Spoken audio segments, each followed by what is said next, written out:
श्री राम। आज 22 जून 2020 श्रीमद् भगवद गीता विश्लेषण भाग 15 मैं कहने जा रहा हूँ। पिछले भाग में हम लोगों ने देखा कि आशा और माया एक ही सिक्के की दो बाजू है। इंसान के मन में आशा पैदा होना मतलब माया पैदा होना। अगर आशा छोड़ दी जाती है तो मद, मोह, मत्सर, माया और अहंकार मनुष्य के इंद्रियों को जकड़ के रखने वाली ये सब बातें एक एक करके बाजू हो जाती है, निकल जाती है। यहाँ पे भगवान श्री कृष्ण को पाना है, परमात्मा क्या है ये पहचानना है, ये सबसे बड़ी बात है।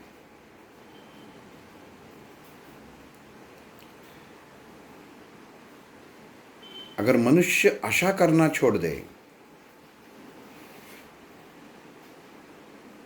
तो माया अपने आप समाप्त हो जाएगी, क्योंकि आशा और माया एक ही रूप है। वैसे भगवान श्री कृष्ण और अर्जुन आगे जब संवाद करते हैं, संभाषण करते हैं, तो अर्जुन श्री कृष्ण को पूछता है कि हे केशव, अगर तुम कह रहे हो कि इंद्रियों को वश में रखो, मैंने अगर इंद्रिय को वश में रखा और कोई कल सुख मेरे सामने खड़ा हो गया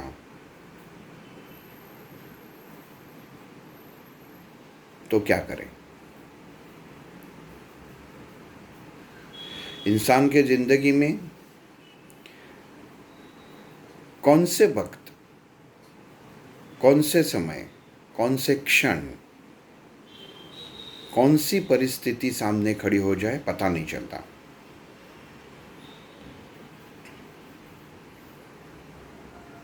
जो इंसान परमात्मा के नज़दीक रहता है, परमात्मा अधीन होता है, उसे ये कोई भी संकट हो, कोई भी अच्छा भी कोई घटना हो, कौन से भी समय, उसे कुछ फर्क नहीं पड़ता, क्योंकि वो खुद का रहता ही नहीं है, वो परमात्मा का हो जाता है, परमात्मा में मिल जाता है। लेकिन अर्जुन ने पूछा कि इंद्रियां जो इंसान में मोह पैदा करती है, अहंकार पैदा करती है, उसके सामने अगर सुख आ जाता है तो क्या करें?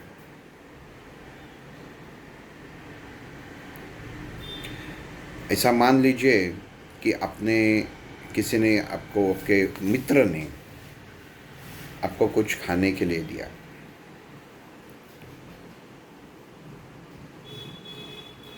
और आपने मिठास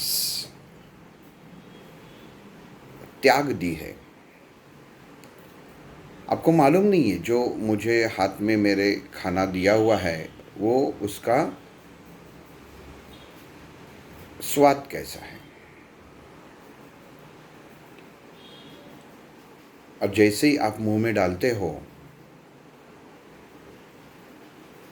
तो आपकी जीवा उसे तुरंत पहचान लेती है, उसका स्वाद पहचान लेती है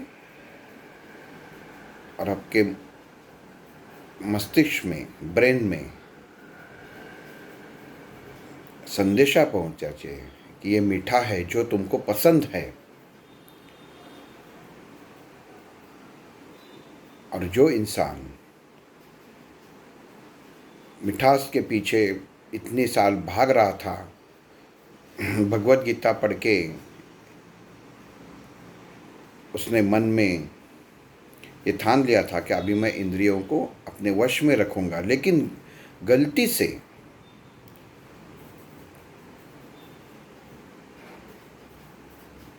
जो वो छोड़ चुका था वही उसके इंद्रिय ने पहचान लिया। जैसे ही पहचाना, मन का भाव बदल गया,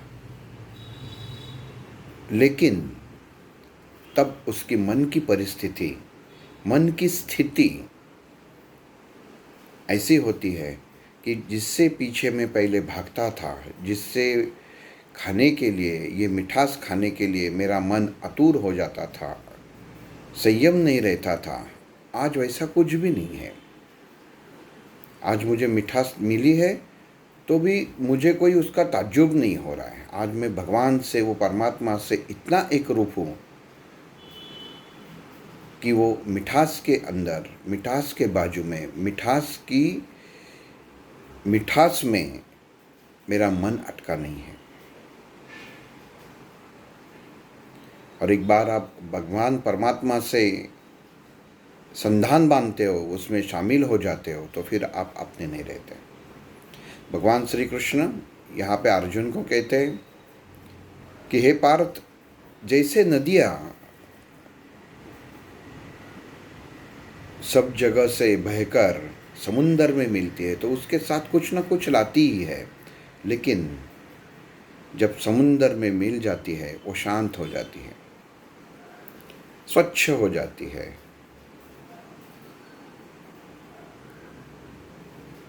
तो ये सागर, ये समुंदर परमात्मा स्वरूप है। लेकिन अर्जुन तो अर्जुन ही है, मन में दुविधा तो उसके कायम है। वो पूछता है, हे केशव, आप बोल रहे वैसा अगर होता है तो ये अहंकार कहाँ से पैदा होता है?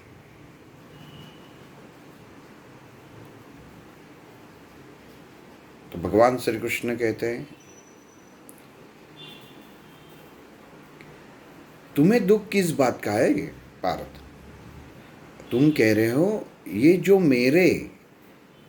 मेरे सामने रिश्तेदार खड़े हैं, उनको अगर मैं मारता हूँ, उनकी हत्या करता हूँ, हत्या ये शब्द तुमने ही इस्तेमाल किया है, तो मुझे पाप लगेगा। ये तुम्हारा अहंकार है।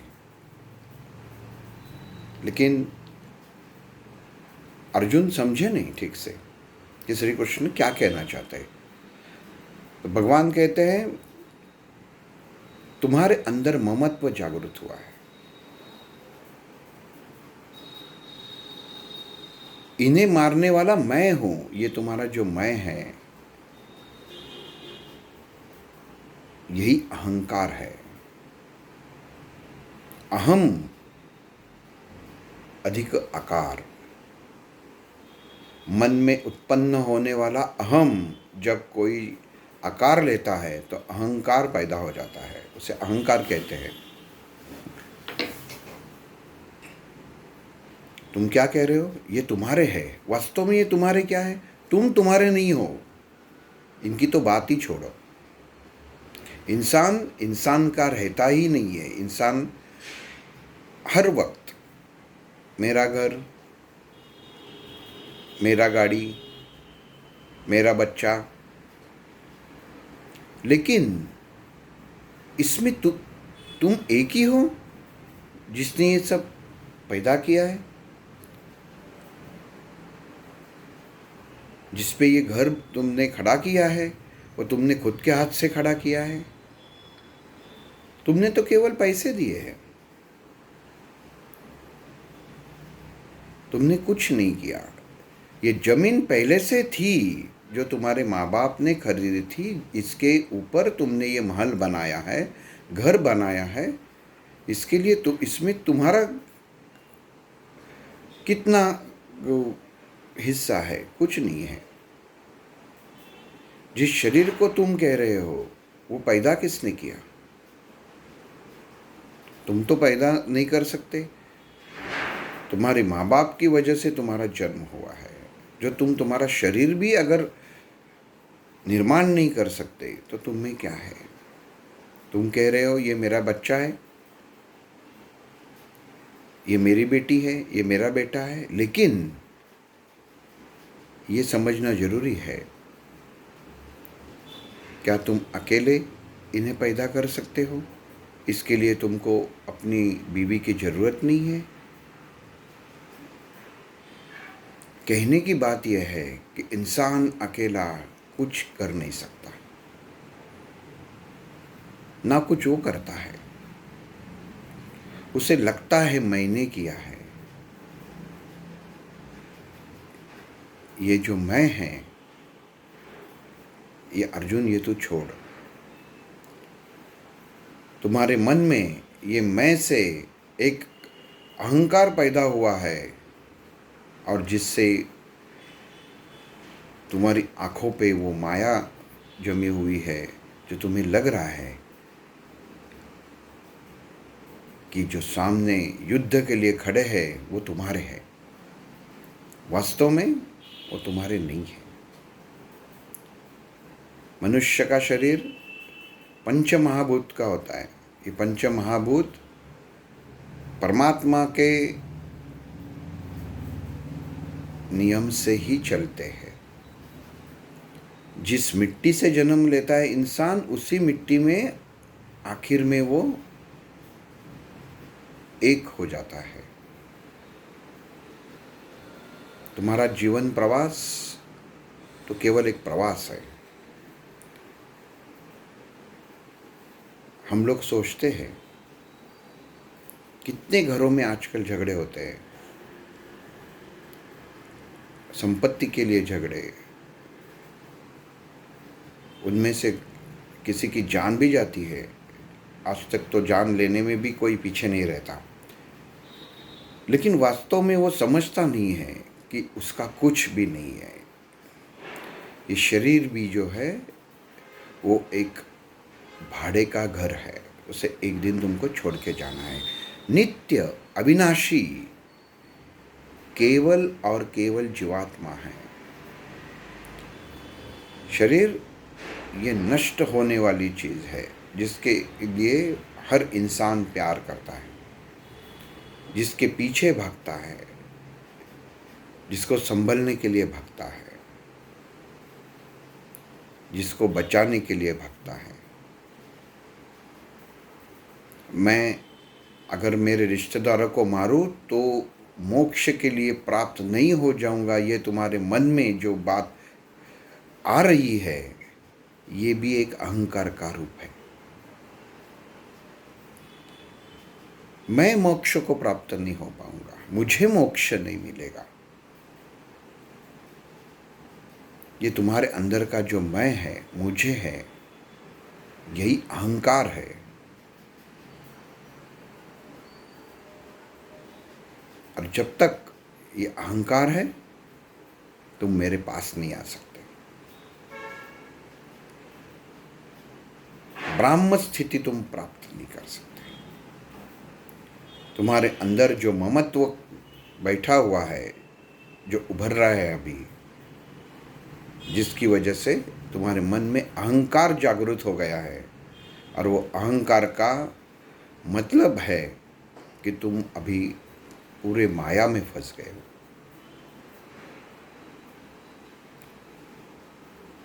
कोई इंसान को अहंकार रहता है कि दुनिया की कोई भी ऐसी चीज़ नहीं जिसे मैं खरीद नहीं सकता, लेकिन वो कोई चीज़ में केवल और केवल भौतिक चीज़ों को याद करता है। परमात्मा ने दिए हुए, परमात्मा में उत्पन्न किए हुए चीज़ें ध्यान में नहीं रखता।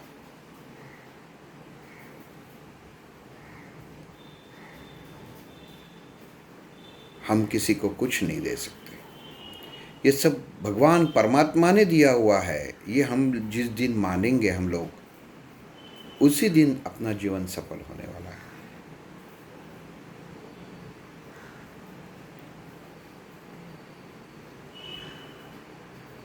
मेरे बैंक खाते से मैंने अन्नदान किया,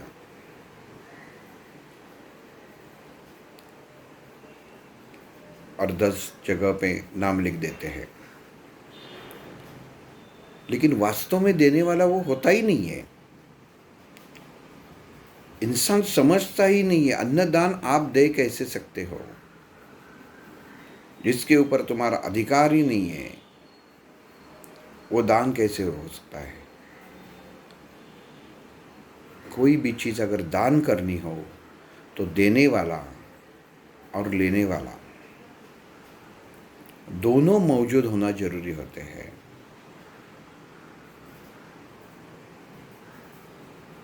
ये बहुत बड़ी बात है। दान क्या होता है ये आगे आ ही जाएगा, लेकिन इस वक्त ये कहना जरूरी है कि अगर हम लोग इंद्रियों को दान कर दें, छोड़ दे, कहाँ, किसको, किसके पास, परमात्मा के पास। हे परमात्मा, ये तुम्हारी बनाई हुई है, अभी मेरे पास है, लेकिन अभी मैं ये तुम्हारे स्वाधीन कर रहा हूँ, तुम्हारे चरणों में रख रहा हूँ।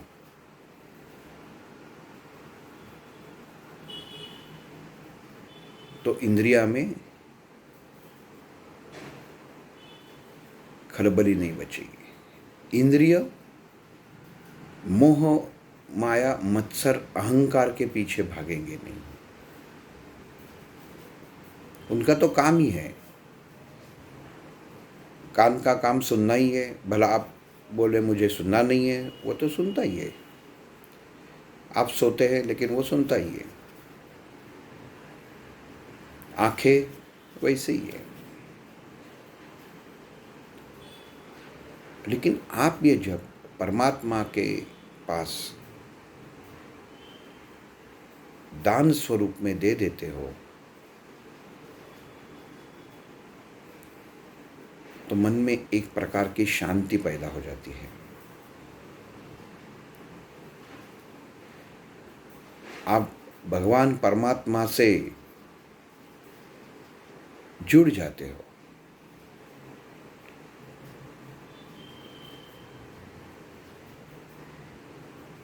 मूर्ति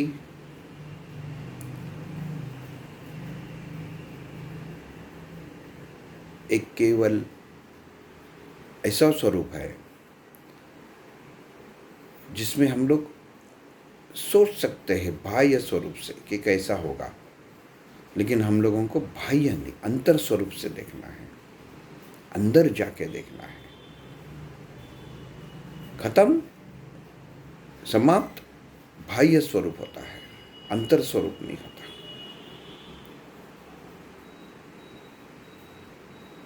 भगवान श्री कृष्ण जिस वक्त गीता कह रहे थे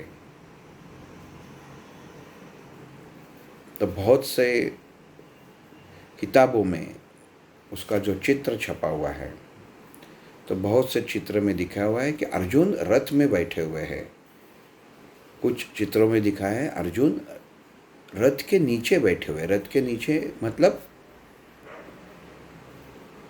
रथ के बाजू में बैठे हैं, जहाँ पे भगवान श्री कृष्ण ऊपर खड़े होकर बात कर रहे हैं और अर्जुन हाथ जोड़कर सुन रहे हैं। ऐसा भी चित्र आता है, तो वही सही है, क्योंकि श्रोता हमेशा नीचे रहता है और वक्ता जो कहता है वो हमेशा ऊपर रहता है।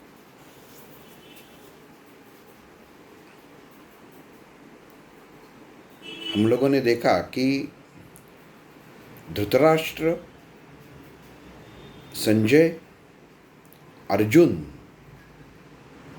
और ध्वज पे स्थित हनुमान जी ने ये भगवद गीता सुनी है।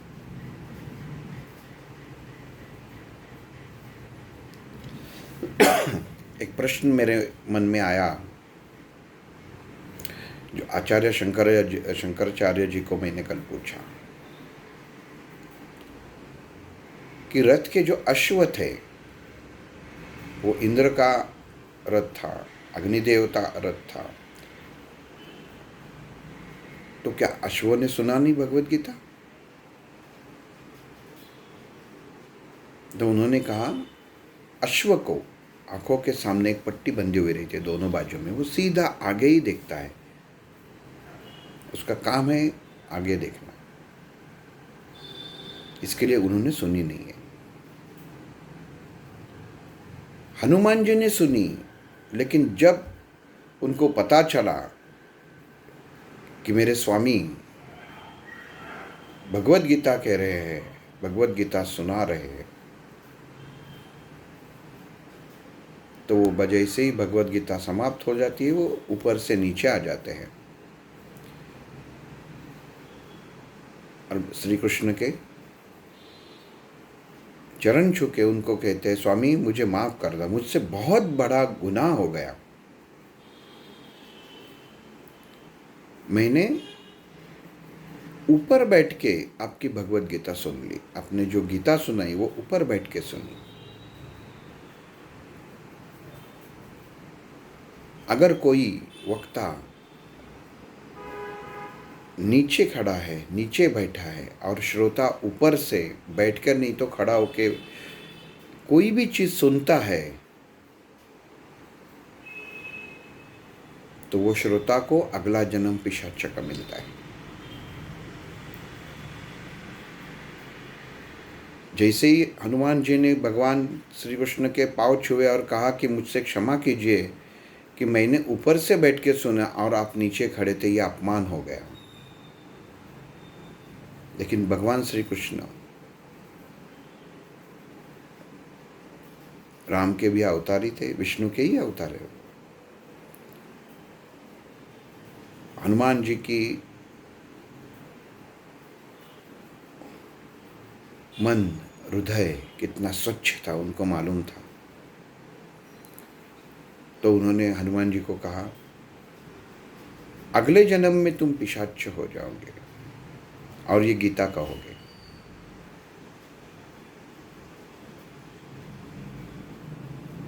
देखिए यहाँ पे भगवान श्री कृष्ण का बुद्धि चातुर्य का उपयोग कैसा है। हनुमान जी तो पहले से ही चिरंजीव है,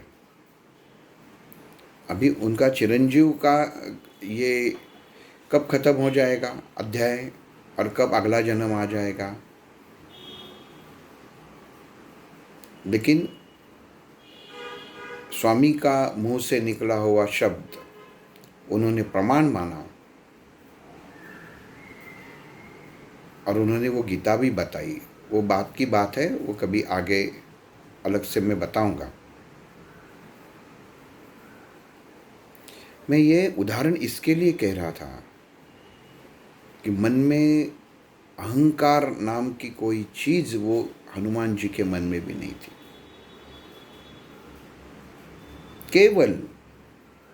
केवल हनुमान जी उस वक्त ऐसे थे, उनके मन में अहंकार नहीं था। अर्जुन के मन में था, संजय को तो सुनना ही था क्योंकि मैं सुन रहा हूं करके धृतराष्ट्र को बता रहा था। गलत अहंकार नहीं था, गलत मैं नहीं था, लेकिन था।